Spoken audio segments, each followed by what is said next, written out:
towards Cuba, but it has to be one that yields results. I'm prepared to make changes in Cuba policy, but they has to be met by reciprocal changes by the Cubans. We have a story coming out tomorrow.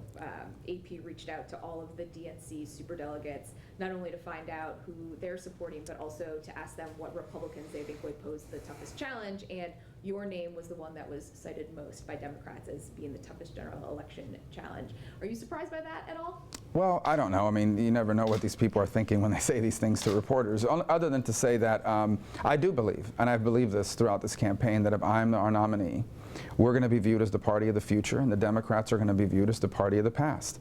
My entire agenda is built on the notion that the 21st century, both economically and geopolitically, is a dramatically different time than the world of 5, 10, 15 years ago, and that it will require us to modernize our policies. From higher education to the way we regulate and tax business, we must modernize our policies.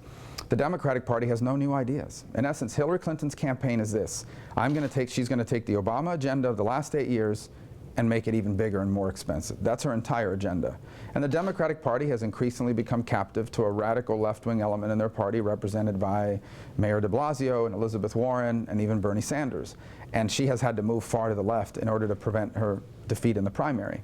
So we look forward to that, if I'm honored enough to be our nominee, in exploiting how radical and out of touch the Democratic Party has become, but also how stale their ideas are. Their answer to every problem is a tax increase and a government program. And I think after 8 years of trying that and seeing record numbers of people out of the labor force, record numbers of people on government assistance, I think people are going to reject it, and they're looking for something different. To go to the debate in California, and I think as we get deeper into this, how many people get to run for president, right? My son would love to have one of those Belgian Malinois, those big dogs, because he says the White House has a big yard. We don't have an excuse anymore. So.